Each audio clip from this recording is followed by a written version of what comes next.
നമസ്കാരം.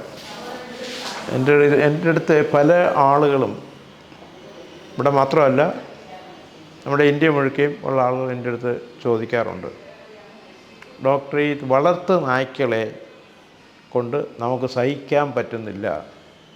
ഇപ്പം നമുക്ക് ഈ കോഴിക്കോട് തന്നെ കഴിഞ്ഞപ്പോൾ ഈ അടുത്ത റീസെൻ്റായിട്ടുള്ള നടന്നുള്ള സംഭവമാണ്, ഒരു വീട്ടിൽ കയറി ആളിനെ കടിച്ചു കൊന്നിരിക്കുന്നവർ.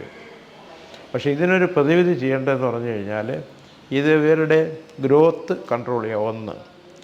രണ്ടാമത്, ഇതിന് ഓരോ സെൻറ്റേഴ്സ് ഉണ്ടാക്കി അതാത് ഭരണകൂടങ്ങൾ ചെയ്യണമെന്നുള്ളതാണ്. പക്ഷേ ഇപ്പോൾ ഡോഗ്സിനെ നമുക്ക് ആവശ്യമുള്ളതാണ്, നല്ലൊരു ജന്തുവാണത്. കാരണം ഇപ്പോൾ ഡോഗിനെ പറ്റി ഞാൻ ഒരുപാട് പഠിച്ചിട്ടുള്ളതാണ്. അപ്പോൾ ഈ ഡോഗ് എന്ന് പറയുമ്പോഴത്തേക്ക് അവർക്ക് ഏകദേശം ഒരു 200 200 പരം വാക്കുകൾ അവർക്ക് പെട്ടെന്ന് മനസ്സിലാക്കി വെച്ചേക്കാൻ പറ്റും. 200 കൂടുതൽ ആംഗ്യ ഭാഷകളും അവർക്ക് അറിയാൻ പറ്റും. പിന്നെ നമുക്ക് വളരെ പ്രയോജനം ചെയ്യുന്നതുമാണ്, വളർത്തുന്നതായാലും അല്ലാത്തതായി കഴിഞ്ഞാൽ തന്നെയും. പിന്നെ ഇതിൻ്റെ ഒരു പ്രത്യേകത എന്ന് പറഞ്ഞു കഴിഞ്ഞാൽ, ഇത് പിന്നെ ഇപ്പോൾ ഉദാഹരണം, ഈ മിലിറ്ററിക്ക് അവർക്ക് ഡോഗ് റെജിമെൻ്റ് ഉണ്ട്, പോലീസിനുണ്ട്. പക്ഷേ പ്രമാദമായ കേസുകളൊക്കെ പിടിക്കുന്ന ആരാണ്? പട്ടിയല്ലേ, ഡോഗല്ലേ.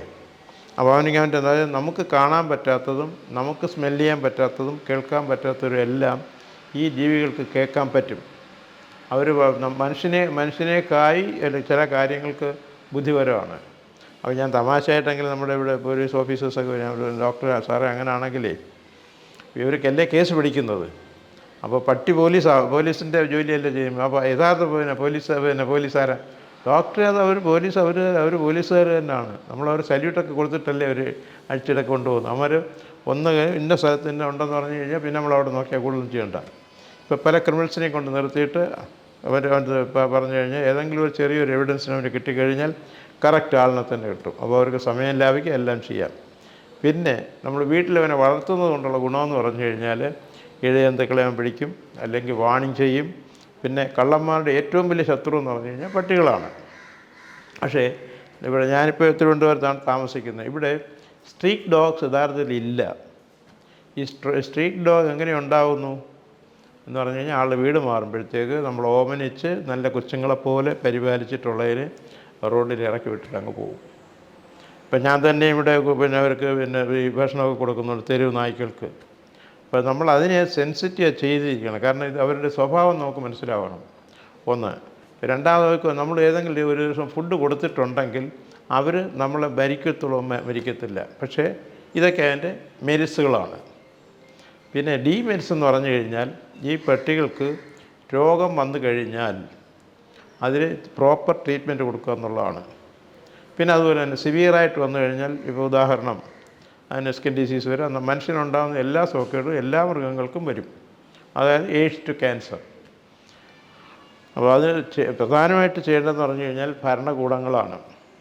പിന്നെ ഇത് ഈ തെരുവ് നായ്ക്കൾക്ക്, കാരണം അവരെ ശരിക്കും ശ്രദ്ധിക്കാറില്ല, അവർക്ക് വാക്സിൻ കൊടുക്കാറില്ല, ഒന്നുമില്ല. വീട്ടിൽ വളർത്തുന്നതാണെങ്കിൽ ഇതെല്ലാം നമ്മൾ പ്രോപ്പറായിട്ട് ചെയ്യും. അപ്പോൾ ഇതുപോലെ ഒരു നായ്ക്ക് വിഷബാധ വന്നു കഴിഞ്ഞാൽ അത് എത്ര പേർക്ക് വരും എന്നുള്ളത് നമുക്ക് പറയാൻ ഒക്കത്തില്ല. മനുഷ്യന് വരാം, മൃഗങ്ങൾക്ക് വരാം. ഇവൻ്റെ സലൈവ, അതായത് നമ്മുടെ ഈ വായിൽ നിന്ന് വരുന്ന ആളുക അല്ലെങ്കിൽ എന്ന് പറയുന്നത്, അതിൻ്റെ ഒരു അംശം എവിടെയെങ്കിലും ടച്ച് ചെയ്താൽ തന്നെ മതി. ഇത് ടച്ച് ചെയ്ത് കഴിഞ്ഞാൽ തന്നെ അത് വരും. ഇതൊരു ഭയാനകമായിട്ടുള്ള സോക്കേഡായിട്ടത് മാറും. കാരണം ഇതിൻ്റെ വൈറസ് വരുന്നത് തലച്ചോറിനകത്താണ്. അത് വിഗറസ്ലി ഗ്രോയിങ്. അത് വന്നു കഴിഞ്ഞാൽ 2-3 മാസത്തേക്ക് ഇതിൻ്റെ പീരീഡ് ഉണ്ട്. അത് കഴിയുമ്പോഴത്തേക്ക് ഇത് ലക്ഷണം കാണിക്കൂ. അതുവരെ അതിൻ്റെ സമനില തെറ്റത്തില്ല. അങ്ങനെ ചെയ്ത് കഴിഞ്ഞാൽ ഇതിനെ ഒരു പ്രതിവിധി എന്ന് പറയുന്നത്, ഇതിനെ പ്രോപ്പറായിട്ട് പിടിച്ച് വാക്സിൻ കൊടുക്കണം. അതല്ലെങ്കിൽ ഈ ഭരണകൂടങ്ങൾ, സെൻട്രൽ ഗവൺമെൻറ് തന്നെ ഓരോ പ്രാവശ്യം പറയുന്നുണ്ട് പട്ടികളെ കൊന്നുകൂടാ, സംരക്ഷിക്കണമെന്ന്. പക്ഷേ എല്ലാം പേപ്പറിൽ മാത്രമേ ഉള്ളൂ, ആരും ചെയ്യാറില്ല. ഇപ്പോൾ ഉദാഹരണത്തിന് ഞാൻ ഇവിടെ നമ്മുടെ തിരുവനന്തപുരം കോർപ്പറേഷൻ തന്നെ പല പ്രാവശ്യം ഞാനിവിടെ റിപ്പോർട്ട് ചെയ്തിട്ടുള്ളൂ, അവർ പോയി കണ്ട് പറഞ്ഞിട്ടുള്ളതുമാണ്.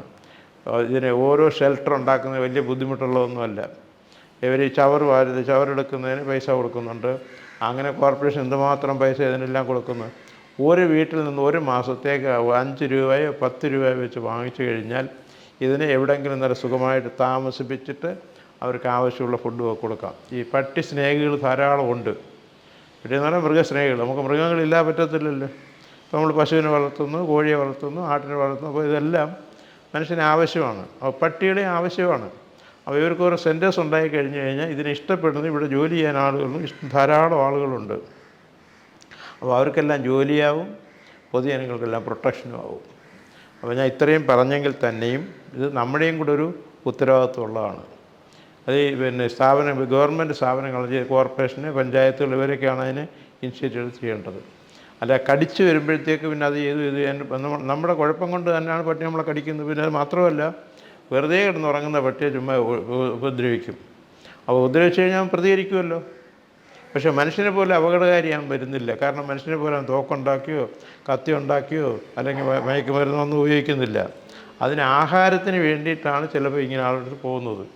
അപ്പോൾ അതിനെ ഉപദ്രവിക്കുന്നതിന് പകരം ഈ ഗവൺമെൻറ് സ്ഥാപനങ്ങളുമായിട്ട് അസോസിയേറ്റ് ചെയ്തിട്ട് അവർക്കൊരു സെൻറ്റേഴ്സ് ഉണ്ടായിക്കഴിഞ്ഞാൽ ആളുകൾ ഇഷ്ടംപോലെ അല്ലാതെ ഡൊണേഷൻ കൊടുക്കുന്ന ആളുകൾ ധാരാളമുണ്ട്.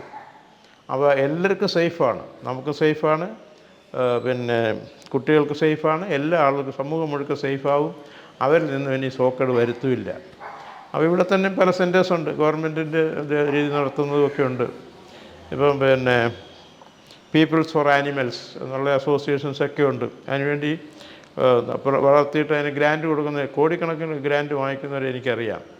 അപ്പോൾ അത് എങ്ങനെയാണെന്നുള്ള പ്രോപ്പർ ചെയ്തിട്ട് ആളുകൾ ഇതിന് ഇനിഷ്യേറ്റീവ് തന്നെ എടുക്കണം. അത് രാഷ്ട്രീയക്കാരാണ് പ്രധാനമായിട്ട് വേണ്ടത്. കാരണം നമ്മുടെ എല്ലാ കാര്യങ്ങളും നിയന്ത്രിക്കുന്ന പോളിറ്റിക്സാണ്. ഇപ്പം എഞ്ചിനീയറിംഗ് നിയന്ത്രിക്കുന്ന പോളിറ്റിക്സാണ്, മെഡിസിൻ ചെയ്യുക, എല്ലാം നിയന്ത്രിക്കുന്നത് പോളിറ്റിക്സാണ്. അപ്പോൾ പോളിറ്റിക്സിൻ്റെ അതോറിറ്റിയാണിത്. പക്ഷേ ഈ പൊളിറ്റിക്സ് അനുസരിച്ചിട്ട് നമ്മുടെ ഒരു ജനാധിപത്യം അനുസരിച്ചിട്ട് any full can become the minister or the authority or ആര് വേണമെങ്കിലും നമുക്കാവാം എന്ന് പറഞ്ഞാൽ എൻ്റെ മെജോറിറ്റി ഈസ് ദി അതോറിറ്റി. നമ്മുടെ ഒരു 100 വിവരമുള്ള 2 പേര് കാണുകയുള്ളൂ. എന്നാലും വോട്ട് ചെയ്യുമ്പോഴത്തേക്ക് ഒരു സൂപ്പർ ഇഡിയറ്റായിട്ടുള്ള ആൾ വോട്ട് ചെയ്ത് കഴിഞ്ഞാൽ ഇന്ന ആളുകൾ അവർക്കാണ് ജയം. അതാണ് ജനാധിപത്യത്തിൻ്റെ ഒരു ഗുണവും ദോഷവും. ഞാൻ ഇത് പൊളിറ്റിക്സുമായിട്ട് ബന്ധപ്പെടുത്തുന്നതാണെങ്കിൽ തന്നെ ഇത് പൊളിറ്റിക്സുമായിട്ട് വളരെ ബന്ധമുള്ളതാണ്. അപ്പോൾ അതുകൊണ്ട് പൊളിറ്റീഷ്യൻസിനും ബാക്കിയുള്ള എല്ലാ പ്രവർത്തകരും ഒരുമിച്ച് പ്രവർത്തിച്ചെങ്കിൽ മാത്രമേ ഈ പട്ടി കടിക്കുകയും പട്ടി സംരക്ഷണം നമുക്ക് ചെയ്യാനും പറ്റത്തുള്ളൂ. ഞാനിതൊക്കെ പറഞ്ഞെങ്കിൽ തന്നെയും ഞാൻ പ്രധാനമായിട്ട് ചെയ്യുന്നത്, നിങ്ങൾ ശ്രദ്ധിച്ചിട്ട് നിങ്ങൾക്ക് ലക്ഷക്കണക്കിന് രൂപ ലാഭിക്കാൻ സാധിക്കും. എങ്ങനെയാണൊക്കെ ആൻജിയോപ്ലാസ്റ്റി ഒഴിവാക്കുന്നത്, എങ്ങനെയാണ് ബൈപ്പാസ് സർജറി ഒഴിവാക്കുന്നത്, ഈവൻ ആൻജിയോഗ്രാം വരെ നമുക്ക് ഒഴിവാക്കാൻ സാധിക്കും. പക്ഷേ ഒരുപാട് കേസുകൾ ഇപ്പോൾ WHO തന്നെ പറഞ്ഞിട്ടുള്ളത് more than 90% bypass surgeries are unwanted. 90% bypass surgery ആവശ്യമില്ലാത്തതാണ്. അതുപോലെ തന്നെ 100% ആൻജിയോപ്ലാസ്റ്റി കൊണ്ട് പ്രയോജനമില്ല. എൻ്റെ അടുത്ത് ആൻജിയോപ്ലാസ്റ്റി 2-3 പ്രാവശ്യം ആൻജിയോപ്ലാസ്റ്റി കഴിഞ്ഞിട്ട് വരുന്ന പേഷ്യൻസ് ഉണ്ട്. ഈ thoracic സർജറി, ബൈപ്പാസ് സർജറി കഴിഞ്ഞിട്ട് വരുന്നതുകൊണ്ട് രണ്ടാമത് വന്നു കഴിഞ്ഞാൽ അവർക്കൊരു പ്രതിവിധി കൊടുക്കാനില്ല. അതിൻ്റെ ലേറ്റസ്റ്റ് ട്രീറ്റ്മെൻറ്റ് എന്ന് പറഞ്ഞു കഴിഞ്ഞാൽ ലേസേഴ്സ് ഇൻ മെഡിസിൻ ആൻഡ് സർജറി എന്നൊരു സബ്ജക്റ്റ് ഉണ്ട്. അത് കൊടുത്തു കഴിഞ്ഞാൽ നമുക്ക് ഒരു 90% ഇമ്പ്രൂവ്മെൻ്റ് അതിലും ഉണ്ടാകും.